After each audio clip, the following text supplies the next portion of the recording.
Welcome, dear students. Hope you are all fine. In the previous lecture, we discussed consumption function. और consumption function के साथ कुछ और concept related है, जैसे हमने कल डिस्कस किया प्रोपेंसिटी टू कंज्यूम। और प्रोपेंसिटी टू कंज्यूम सिंपली एक शेड्यूल होता है जो हमें दिखाता है कि कंजप्शन कैसे बिहेव करती है at different levels of income in an economy. That's it's a schedule which shows the level of consumption at different levels of income in an economy, right. तो ये जो कंजप्शन प्रोपेंसिटी टू कंज्यूम है, मैंने कल आपसे कहा कि इसके दो एस्पेक्ट्स हैं, एक होता है एवरेज प्रोपेंसिटी टू कंज्यूम और दूसरा है marginal propensity to consume. Now let us discuss today these aspects one by one. Average propensity to consume. Simply we write it as the ratio of consumption to income.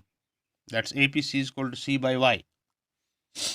So it is the ratio between total consumption and total income at a given level of income and or employment in an economy. Thus, for example, अगर हमारी income है 100 करोड़ किसी भी economy में, और इस 100 करोड़ में से 80 करोड़ कंजप्शन पे खर्च होता है, तो average propensity to consume that is C by Y will be equal to 80 by 100, that is 0.8 और 80%। तो ये इंडिकेट करता है कि this indicates that at the given level of employment in an economy 80% of the income is spend by way of consumption expenditure, right. तो इस तरह से हम डिफाइन कर सकते हैं कि जो एवरेज प्रोपेंसिटी टू कंज्यूम है, it is the ratio of consumption expenditure to any particular level of income. तो इस propensity average propensity to consume को अच्छी तरह अंडरस्टैंड करने के लिए हम एक टेबल लेते हैं। जैसे आपके सामने ये टेबल है, हमने यहाँ पे एक टेबल लिया है, it shows APC average propensity to consume. इस कॉलम में हमने इनकम ली है और इस कॉलम में हमारी कंजप्शन है। देखिए APC जो इनकम है it's in crores of rupees और कंजप्शन भी in crores of rupees. In the first at the first place it's our income is 100 crore and out of this 100 crore 80 crore is spend on consumption. तो हमारा APC क्या होगा, that is C by Y. C is our consumption, Y is our income, that's 80 by 100 is equal to 0.8। और दूसरे phase में हमारी income कितनी है 200 करोड़ और इसमें से कंज्यूम होता है 120 करोड़। तो APC will be 120 by 200, that is 0.6 crore, right. तो इस शेड्यूल को हम डायग्रामेटिकली भी दिखा सकते हैं, यानी we can work out average propensity to consume diagrammatically. और सिंपली ये जो शेड्यूल है, टेबल है, इसको हमने ग्राफ में ट्रांसलेट करना है, लाइक हियर आप देख लीजिए। हमने एज यूजुअल दो एक्सिस ली हैं, X axis and Y axis. तो वाई एक्सिस पे हम कंजप्शन लेते हैं और एक्स एक्सिस पे हमने इनकम ली है। ये हमारी कंजप्शन करू है, ठीक। तो जब हमारी इनकम 100 करोड़ थी तो इसमें से 80 करोड़ कंज्यूम होता है। फिर जब हमारी इनकम 200 करोड़ होगी तो 120 इसमें कंज्यूम होता है। तो एट फर्स्ट पॉइंट ए जो हमारी APC है, it will be again 180 divide by 100। At point B it will be 120 divide by 200। तो at first point it will be 0.8, at the other it will be 0.6। यहाँ से थोड़ा इशारा मिलता है आपको, ये जो APC ये with rising levels of income it goes on falling, क्योंकि जब हमारी इनकम बढ़ती है तो हम पूरा राइज इन इनकम हम अपने अपने अपने कंजप्शन पे हम खर्च नहीं करते हैं, बल्कि हम इसमें से कुछ हिस्सा सेव करते हैं, ठीक है ना। तो इस डिस्कशन से आपको मालूम हुआ कि ये जो एवरेज प्रोपेंसिटी टू कंज्यूम है, it is simply the ratio between total consumption and total income at a given level of income और employment, right. Now let's move to the other aspect, the second aspect of this propensity to consume, that's marginal propensity to consume, MPC. ये MPC क्या है, it simply refers to the ratio between change in consumption and change in income. That's MPC is equal to ratio between change in consumption and change in income. Why delta represents change, delta represents change, C is consumption and Y is income.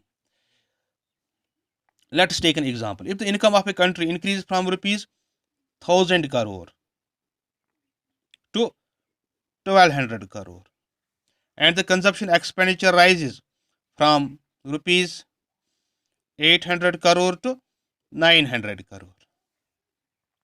It means that change in income is 200 crore and change in consumption is 100 crore, right?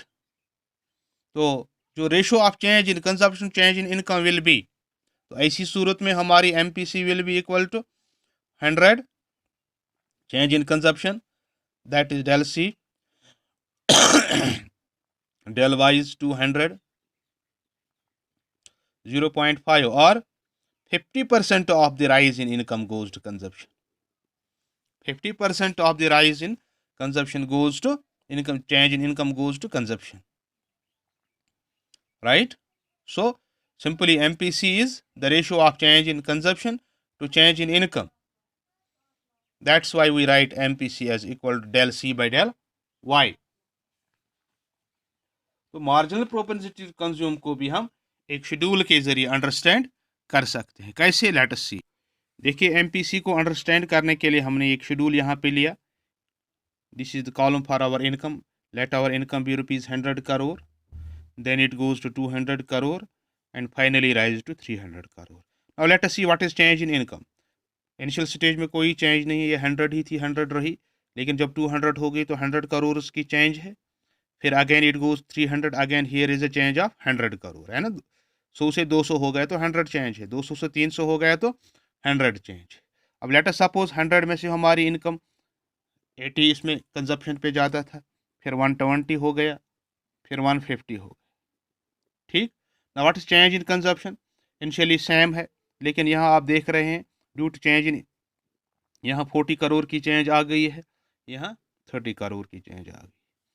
अब देख लीजिए what's our MPC, here no change at all, लेकिन यहाँ consumption कितनी change हुई थी 40, income कितनी change हुई थी 100, तो our MPC is 0.4। Again change in consumption 30, change in income 100, कितना 0.3 इज आवर एमपीसी, राइट। तो यहाँ ये दिखाता है कि पहले सूरत में एमपीसी क्या है कि 40% of the increased income goes to consumption. Here 30% of the increased income goes to consumption, right? ये जो marginal propensity to consume होती है, जनरली MPC greater than 0 होती है, generally greater than 0 but less than unity। अक्सर marginal propensity to consume greater than 0 होती है but always less than unity। इसका मतलब ये है कि जो हमारी increased income है, whole of that does not go to consumption, वो पूरी कंजप्शन पे खर्च नहीं होती, क्योंकि हम इंक्रीज्ड इनकम का कुछ हिस्सा सेव करते हैं, एक बात। दूसरी बात, जो हमारी इंक्रीज्ड इनकम है ये पूरी हम सेव नहीं करते, बल्कि इसमें से कुछ हिस्सा हम कंज्यूम करते हैं। यही वजह है कि एमपीसी हम लिखते हैं it is greater than 0 but less than unity, right. तो ये हमारा थोड़ा सा डिस्कशन था on marginal propensity to consume and average propensity to consume, ठीक। इसको हम डायग्रामेटिकली भी फ्रेम कर सकते हैं। वी विल सी दैट इंशाल्लाह इन द नेक्स्ट लेक्चर। तब तक के लिए you have to keep in it mind. देखिए इस पे आपको कुछ इलस्ट्रेशंस भी होंगी जो अक्सर पूछी जाती है, ठीक है ना।